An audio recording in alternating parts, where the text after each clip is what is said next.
안녕하십니까. 네, 반갑습니다. 전력만을 살기다 인천박입니다. 자, 오늘 이제 마지막 2021년도 제3회 전기기사 기출문제 중에서 전력공학을 같이 풀어보도록 하겠습니다. 21번부터 같이 출발을 하도록 하죠. 21번. 가나다라로 표시해드리도록 하겠습니다. 21번은 8장 보호개전기에 대한 얘기죠. 동작시간에 따른 보호개전기 분류와 이에 대한 설명으로 틀린 거 됐는데, 우리 보호개전기를 동작시간에 따라 분류한다면 대략 4가지 정도가 나올 거야. 그죠? 순환시성, 정한시성, 반환시성, 정한시성, 반환시성, 정한시. 이렇게 4가지가 있을 것인데요.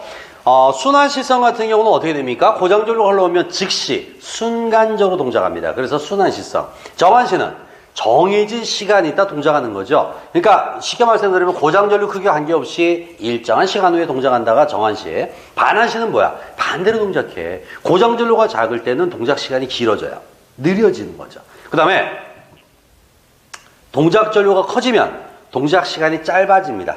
빨라지는 거죠. 이렇게 움직입니다. 그 다음에 반환시성 정한시는 고장전류가 작은 구간에서는 시간이 길어지지만 어느 정도 전류가 커지게 되면 그때부터는 정해놓은 시간에 따라 동작하겠다는 얘기야. 그래서 반환시성 정한시. 이렇게 해서 전체 한 4가지가 나올 건데요. 여기에서 쭉 읽다 보니까 몇 번이 틀렸냐면 2번을 한번 읽어보겠습니까? 2번. 나번에 보시게 되면 뭐라고 나왔어요?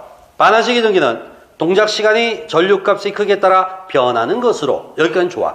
그런데 전류값이 클수록 느리게 동작한다라는 데 그렇지 않죠. 전류값이 클수록 동작은 빠르게 신속히 움직여야 되겠습니다. 그래서 2번이 틀렸다라고 보시면 되겠고요. 다음에 22번 문제 들어갑니다. 22번에서는 옥내배선의 단상 2선식 배선에서 단상 3선식으로 변경했을 때 전선 1선당 공급 전력은 약 몇 배 증가합니까? 라고 물어봤어요. 우리 구장에 보시다 보면은 뭐가 있냐면 1선당 공급 전력, 그 다음에 전선 중량을 비교하는 표가 하나 있었습니다. 그걸 외우시면 되는 건데요. 예를 들어서 단상 2선이면은 선이 2마리밖에 없어. 여기에 부하를 하나 걸어서 쓰는 거야. 그죠? 그러면 이때 전력 P라 놓으면 얼마 나옵니까? VI의 코사인 세타. 물론 뭐 코사인 1로 보도록 합니다. 그러면 두 선에 대한 거니까 이걸 2로 나누면 1선당 나오겠죠? 그래서 얼마가 나와요? 0.5의 VI가 되는 겁니다. 그죠? 근데 만약에 3선이야. 그럼 여기에 또 한 마리가 또 이렇게 있어서 하나 더 들어가겠다는 얘기잖아. 그죠?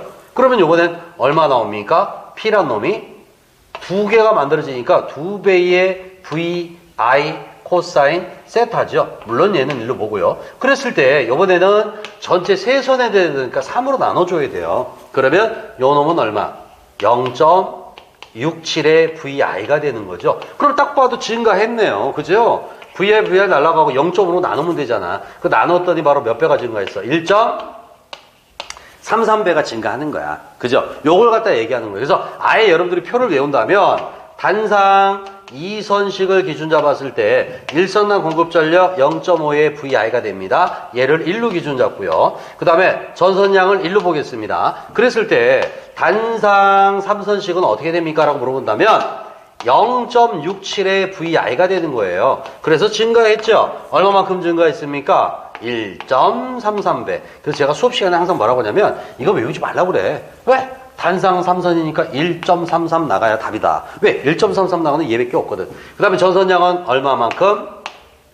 단상 2선에 8분의 3반 있으면 되겠다. 그래서 이걸 물어보든가 이렇게 많이 물어보죠. 이렇게 두 가지만 알고 가시면 되겠다는 얘기인데, 여기서 지금 1.33 물어봤으니까 이것만 답을 해주시면 되겠습니다.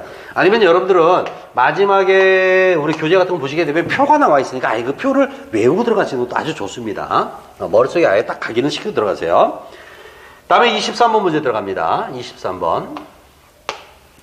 23번은 환상선로 단락보 주로 사용되는 계전 방식 했는데, 이 계전 방식이 여러분들이 좀 어려울 수가 있어요. 근데 제가 잡는 방법을 알려드렸잖아. 뭐라고? 시험장 가서 무조건 환상선로 어쩌고저쩌고 나오잖아. 환상. 그죠? 그럼 여러분들은 다른 거 찍을 필요 없어. 무조건 뭐가 들어가 있어야 된다 그랬어? 방향자가 들어가 있으면 답이라고 그랬잖아. 방향. 그죠? 환상이 뭐야? 고리환자야. 동그라미 연결된 거야. 이쪽인지 저쪽인지. 그래서 무조건 방향자만 들어가면 답이다라고 제가 말씀드렸잖아요. 그러면 23번에서 마찬가지 방향자가 들어가 있는 건 바로 몇 번에 있습니까? 나번에 나와 있죠. 이렇게만 잡아달라 라는 얘기가 되겠습니다. 자, 다음에는 24번 얘기 들어갑니다. 24번도 아주 기초적인 문제가 되겠죠. 24번에서는 삼상용 자단기라고 들어갔는데 삼상용 자단기에 동그라미 빵칩니다. 삼상이란 말이 들어갔어. 뭔 3 들어가야 돼? 그렇죠. 루트 3이 필요합니다. 그래서 루트 3 있는 것은 몇 번? 4번이다 라고 보시면 되겠죠. 다음에 25번 문제 볼까요? 25번은 수력에 대한 얘기가 되겠습니다.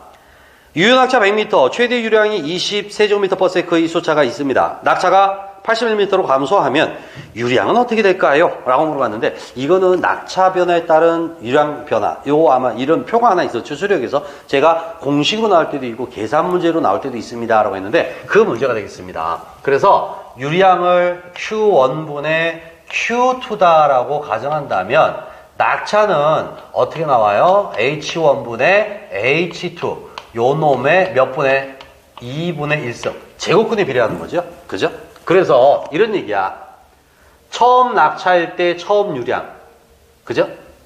나중 유량일 때 나중 낙차, 요런 관계예요. 그래서 지금 여기서는 요 놈을 100m로 하다가 81m로 바꾼 거죠. 그럼 유량이 바뀔 거란 얘기야. 이게 어떻게 바뀌었니? 요걸 구하란 얘기죠. 그러니까 얘만 넘어가서 곱해주면 되겠습니다. 따라서 여기서 Q2라는 놈을 갖다 구하시게 되면 제일 처음에 유량이 20이라고 나왔었고 곱하기, 그 다음에 유효낙차가 얼마였습니까? 100m였는데 얼마로?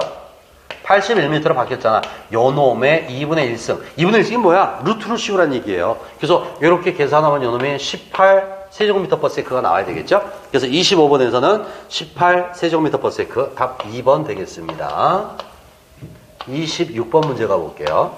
제가 예전에 이거 나온다 했는데 한 번도 안 나왔거든? 근데 최근에 한번 나왔네요. 출제하시는 분이 저의 길을 조금 살려준 겁니다.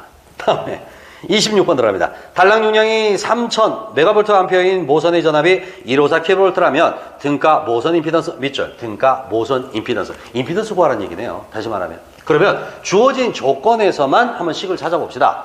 달랑 용량을 우리가 PS라 한다면 임피던스가 주어진다면 등가 모선 임피던스를 ZS라 해볼게요. 그럼 위에 전압이 나왔으니까 전압의 제곱. 이게 바로 기본식이에요. 여기서 나는 얘만 구하면 되는 거니까 요 놈하고 얘하고 위치만 바꿔주시면 되겠죠. 그래서 임피던스, 등가 모선 임피던스 ZS라는 놈은 용량이 지금 얼마 나왔습니까? 용량이 3만 메가볼트로 나왔잖아요. 그러니까 3천 곱하기 메가니까 10의 몇 승? 6승. 위에 전압은 154라고 그랬잖아. 154 곱하기 10의 3승. 하나, 둘, 셋. 요 놈의 제곱이 되겠네요. V의 제곱이니까. 이렇게 계산하면 구할 수가 있겠죠. 그래서 계산기 눌러봤더니 대략 7.915이 나오겠습니다. 답은 3번하고 잡을 수가 있겠죠. 다음에 27번 문제 갑니다. 27번. 중성점 접지 방식 중 직접 접지 송전 방식에 대한 설명으로 틀린 것. 우리 직접 접지 동그라미 치겠습니다. 우리나라가 쓰는 게 직접 접지. 그러다 보니까 시험에서 주로 많이 물어보는 게 직접, 아니면 비접지의 특성, 뭐 이렇게 많이 물어본다고 했어요. 이렇게 기억하시면 되는데, 아니면 뭐 직접의 완전 반대인 누구도 있습니까? 소호 접지도 있어요. 그래서 같이 여러분들 알고 가시면 되겠습니다. 틀린 거 물어봤어요. 1번, 일선 지락사고시 지락전류는 타 접지 방식에 비해서 최대로 됩니다. 엄청나게 크죠. 맞는 얘기가 되겠고요. 일선 지락사고시 지락 계전기 동작이 확실하고 선택 차단이 가능합니다. 지락전류 크다는 얘기는 고작값이 크다는 얘기니까 계전기가 바로바로 잡을 수가 있겠습니다. 그래서 확실하고 선택 차단 가능하죠. 세 번째, 통신선에서의 유도장애가 비접지 방식에 비해서 크다. 이 유도장애가 뭐 때문에 발생할까요? 바로 지락전류가 원인입니다. 지락전류가 커지면 유도장애도 커질 수밖에 없겠죠. 그러니까 이것도 맞는 표현이 되겠고, 네 번째, 기기의 저런 레벨을 상승시킬 수 있다라고 했는데 요거는 말도 안 되는 얘기. 왜? 전위 상승이 최소잖아. 그 얘기는 변압기에 바로 뭔 절연이 가능하다고 했어? 단절연. 절연을 낮출 수 있다는 얘기 아니겠습니까? 그래서 4번은 틀렸다라고 보시면 되겠죠. 다음에 28번 들어갑니다. 28번 송전선의 직렬 콘덴서 동그라미 빵 칠게요. 직렬 콘덴서 우리 조상 설비를 4가지 제가 말씀드린 것 같아요. 첫 번째 동기 조상기, 두 번째 병렬 콘덴서, 세 번째 직렬 콘덴서, 네 번째 병렬 리액터, 다른 말로 블루 리액터. 4가지가 있었는데 이 중에 빠르게 느리게 다 할 수 있는 건 누구밖에 없어? 동기 조상기밖에 없죠. 그죠? 그 다음에 병렬 콘덴서와 직렬 콘덴서를 비교해 보자고요. 병렬 콘덴서는 부하에 대해서 병렬로 설치합니다. 그러다 보니까 역류를 좋게 하는 거죠. 그죠? 전력 손실을 감소시킵니다. 역류를 개선하고. 근데 직렬 콘덴서라는 놈은 역류를 개선하는 놈이 아니죠. 바로 선로 부하에 대가 직렬로 집어넣기 때문에 선로 리액턴스를 줄일 수 있어요. 그러다 보니까 선로에서 발생하는 먼 강하, 전압 강하를 감소시킬 수 있습니다. 그래서 여러분들은 이렇게 기억하시면 될 것 같아. 이 직렬 콘덴서란 놈은 바로 선로에서의 유도 리액턴스를 감소시키죠. 그래서 먼 강하를 이 전압 강하를 보상할 수 있는 놈이다 라고 보시면 되겠습니다. 그죠? 자, 그런데 병렬 콘덴서는 역류를 개선해서 전력 손실을 감소시킵니다. 그에 반해서 얘는 전압 강하를 보상하는 놈인데 요 놈은 또 하나 특성이 있어. 역률이 좋을 때보다는 같은 조건에서는 나쁠수록 설치 효과가 좋습니다. 역률이 떨어질수록 설치하면은 효과가 더 커져요. 그래서 예전에 제가 수업 시간에는 그걸 예를 들어서 설명해 드렸는데 지금은 솔직히 거기까지는 필요 없을 것 같고 여러분들이 기억할 거는 요 놈은 역률이 뭐 할수록 나쁠수록 설치 효과가 좋아지는 거구나 라고만 기억하면 될 것 같아요. 그래서 여기서는 몇 번에 틀렸냐면 3번에 보시게 되면 역률이 좋을수록 좋다라고 했는데 그렇지가 않죠. 나쁠수록 좋습니다. 다음에 프로듀서에서 29번 들어갑니다. 29번. 수압철관의 안찌름이 4m인 곳에서 유속이 4m/s였습니다. 안찌름은 3.5m인 곳에서의 유속은 얼마입니까? 이거는 여러분들 화력에서 뭘 갖고 구하시면, 수력에서 연속성의 원리를 갖고 이용하시면 됩니다. 연속의 원리. 예를 들어서 수압관이 이렇게 있다라고 한번 가정해 볼게요. 이런 수압관이 하나 있어요. 그러면 요 지점을 지나가는 물의 양과 요 지점을 지나가는 물의 양은 같아요, 달라요? 다르다고요? 그러면 오늘 문제 못 푸는데. 같아요, 달라? 같아요. 대신에 여기서 지나는 것과 여기서 지나갈 때 뭐가 달라? 단면적이 좁아지니까 속도가 빨라지는 거죠. 유량은 변화가 없습니다. 그래서 요거를 1지점, 요걸 2지점이다라고 가정한다면 이런 얘기입니다. 유량은 변화가 없으니까 Q는 A1 곱하기 V1은 A2 곱하기 V2와 같은 거죠. 요 지점에서의 단면적, 요 지점에서의 속도, 그 다음에 요 지점에서의 단면적과 속도, 요것도 같을 수밖에 없다는 얘기입니다. 자, 그러면 단면적을 구해야 되는데요. 우리가 반지름이 있다면 파이 R 제곱이잖아. 근데 지금 전선이 아니라,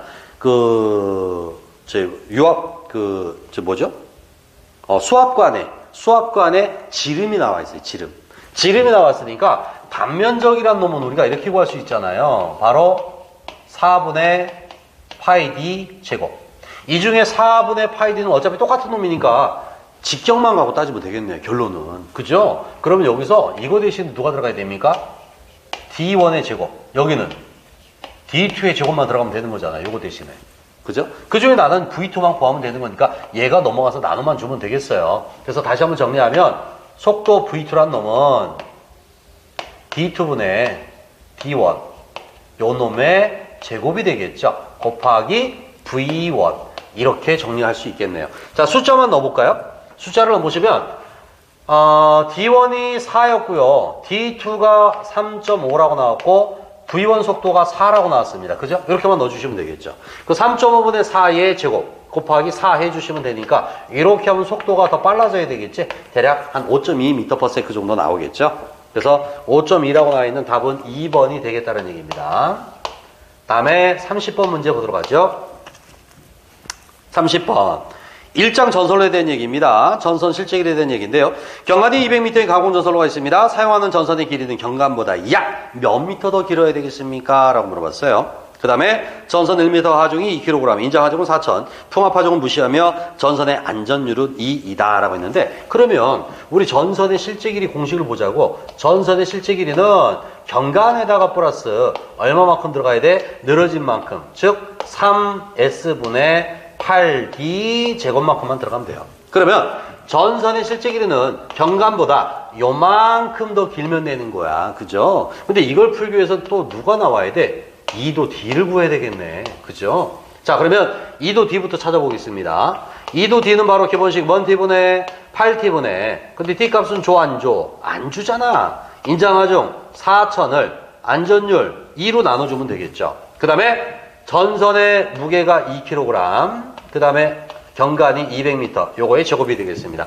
요거 계산기 눌러봤더니 얼마 나올까? 5 나오죠, 5. 자, 5가 나왔으니까 요번에 이제 여기다 한번 넣어보도록 합시다. 여기다가 그대로 넣어보겠습니다. 그럼 3 곱하기 경간이 200m, 위에는 8 곱하기 2도 t가 5니까 5의 제곱, 이렇게 하면 되겠죠. 그래서 요거 계산하면 대략 얼마? 3분의 1 하고 나오겠죠. 그래서 0.333이라고 들어가는 것이 답입니다. 답은 1번에 있네요. 요것도 아주 단골 손님이었어요. 여러 번 출제가 됐었죠. 이 정도 출제를 했다는 얘기는 뭐 출제자 의도는 확실합니다. 야, 고생했는데 더 이상 인천 밖 괴롭히지 말고 합격하세요. 뭐 이런 얘기죠. 제 생각입니다. 죄송합니다. 자, 31번 들어가 볼게요. 31번 송전선로에서 현수 애자련의 연면섬락과 가장 관계가 먼 것. 우리 요걸 기억해야 되겠다. 연면섬락이 도대체 뭘까? 이걸 보시면 되겠는데요. 자, 우리 코로나 중에 보면 기중 코로나가 있고 연면 코로나가 있는데, 기중 코로나는 전선로에서 발생하는 거고요. 연면 코로나라는 것은 그 주변의 가선근구, 뭐 쇠붙이, 뭐 애자 사이, 뭐 이런 거에 의해서 발생하는 것들입니다. 그죠? 부식 같은 거 발생하면서. 그러면 여기서 말하는 연변섬락이라는 것은 전선로와 관계없이 그 주변 부속물이 될 것이니까 현수 애자라든지 뭐 철탑의 저항이라든지 이런 것 때문에 관계가 되겠다는 얘기입니다. 근데 여기서 관계없는 것이라고 물어봤어요. 그러면 가나다라 봤을 때 관계없는 게 바로 누가 있습니까? 1번에 보시면 댐퍼가 있는데, 댐퍼라는 놈은 뭐야? 전선에 진동 방지할 때 쓰는 놈이잖아. 그러니까 요거는 아니란 얘기죠. 그 다음에 2번에 있는 뭐 철탑의 접지장. 철탑의 접지장 값이 크게 되면 뭔 섬락 생겨? 역섬락 생기잖아요. 그러니까 여기서는 1번밖에 없겠네요. 다음에 32번 들어가 보겠습니다. 32번 전력계통 중성점 다중접지 방식의 특징으로 옳은 것. 우리 다중접지 밑줄 하나 쳐볼까요? 이 다중접지도 무슨 접지계통입니까? 유효접지계통이에요. 유효접지계가 뭡니까? 일선 지락 시 중성점의 임피던스를 조절해서 전위 상승을 몇 점 3배? 1.3배 이하가 되도록 중성점의 임피던스를 조절하는 방식입니다. 이게 바로 유효접지인데, 여기에 들어가는 놈이 딱 두 가지가 있어. 누구야?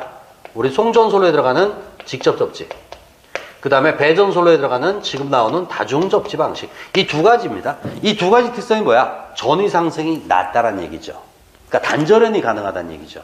문제점은 지락 전류가 엄청 큽니다. 근데 여러분들은 직접 접지보다 더 커요 하는데 얘가 더 큽니다. 얘가 더 커요. 이런 문제점이 있습니다.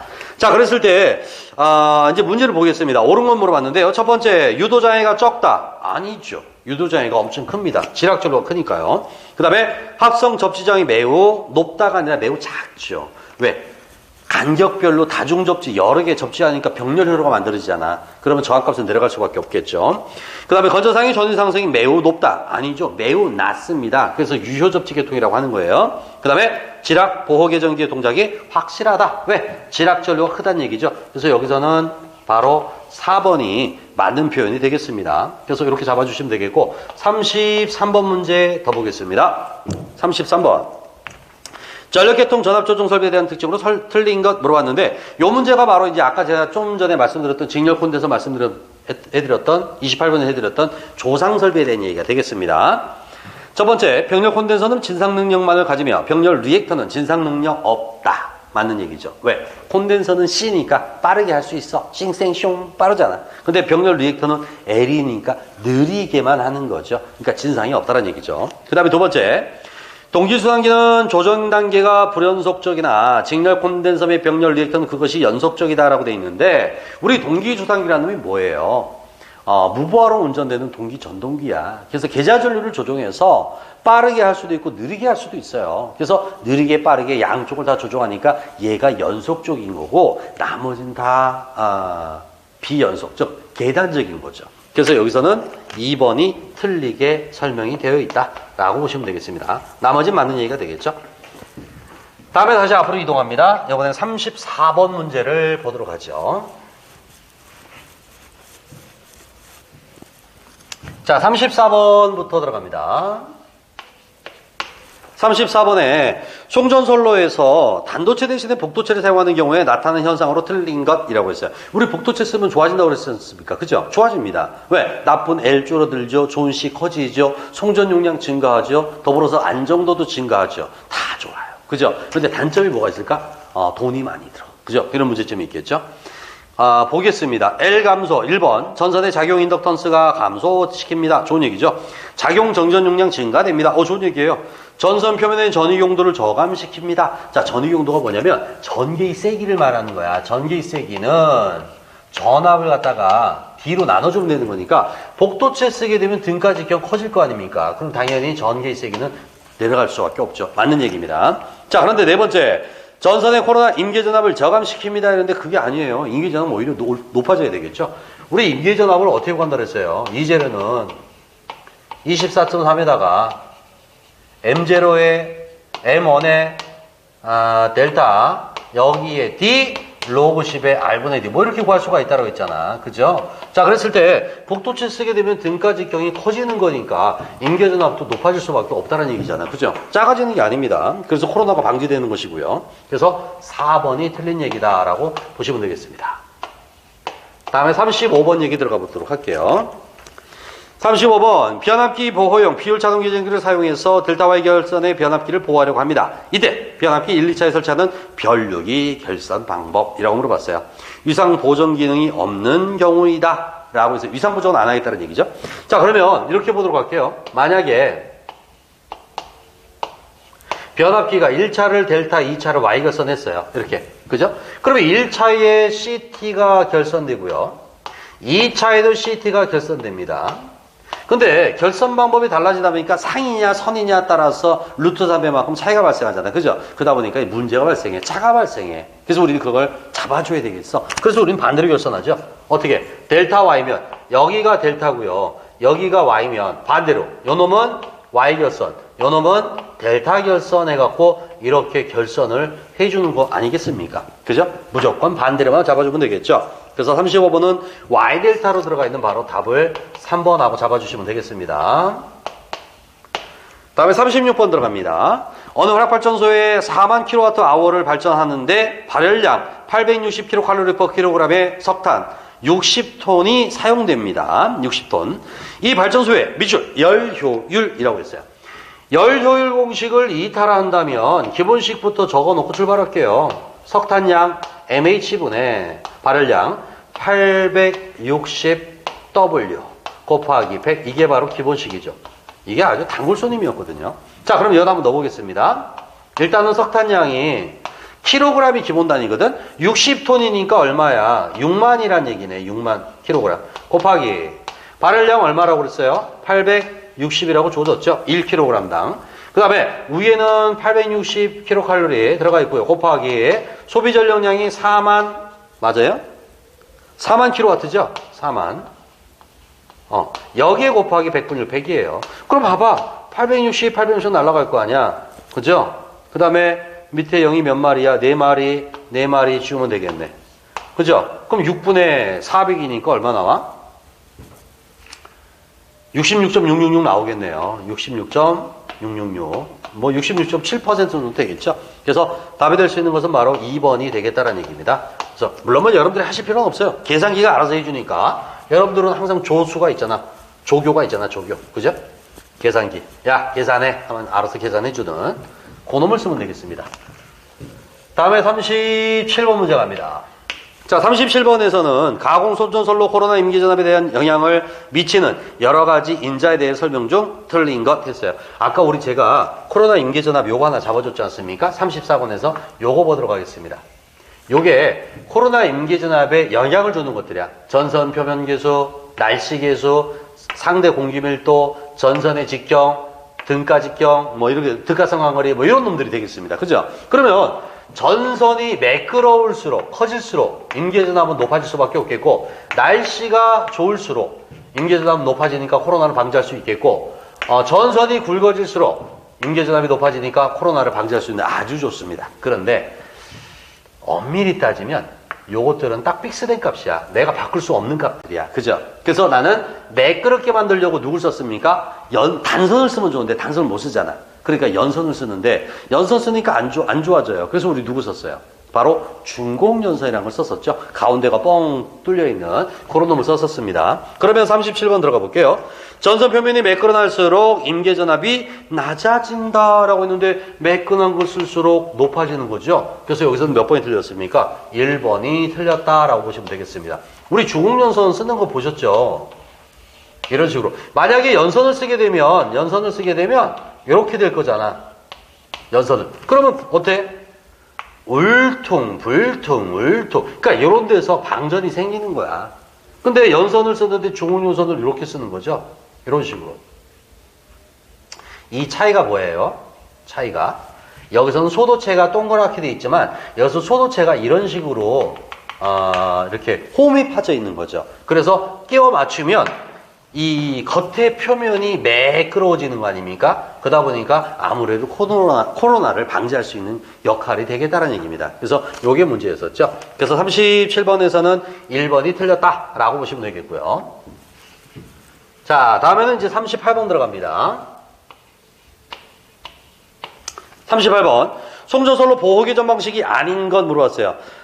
여러분들이 문제 풀면서 가장 어려웠던 문제 중에 하나가 바로 이런 개전 방식에 대한 얘기인데요. 송전선로의 보호 개전 방식 크게 보면 제가 세 가지 잡아드릴게. 첫 번째는 과전류 개전 방식이 있을 것이고요. 두 번째는 거리 개전 방식이 있을 것이고요. 세 번째는 표시선 개전 방식, 이렇게 세 가지로 나눠볼 수가 있겠습니다. 이렇게 세 가지가 있어요. 그래서 뭐 과전류라든지 아니면 거리, 임피던스 계정의 종류, 그다음 표시성 개전 방식에서는 뭐 전류 순환 방식이라든지 위상 비교 방식이라든지 뭐 이런 것들이 들어갑니다. 그런데 4번에 보시게 되면 전압 균형 방식이라고 되어 있는데 전압 균형 방식이라는 건 없어요. 그래서 여기서는 4번하고는 관계없고 나머지는 다 송전선로 보호 개전 방식이 맞다라고 보시면 되겠죠. 그래서 4번이 틀렸습니다. 다음에는 39번 문제 들어갑니다. 자, 39번에서는 선로 고장 발생 시 고장 전류를 차단할 수 없어. 여기 밑줄 빡 치겠습니다. 고장 전류를 차단할 수 없다는 얘기는 무슨 얘기일까? 차단기가 아니란 얘기죠. 차단기가 일단 아닙니다. 그래서 리클로저와 같이 차단 기능이 있는, 다시 말하면 리클로저는 고장 전류 차단 능력이 있어요. 리클로저가 뭡니까? 제페로 차단기죠. 제페로 차단기와 후비 보호 장치에 함께 설치되어야 하는 장치했는데 우리 배전선로 보호 협조 순서를 보시게 되면요. 맨 앞에는 제페로 차단기, 리클로저가 들어갑니다.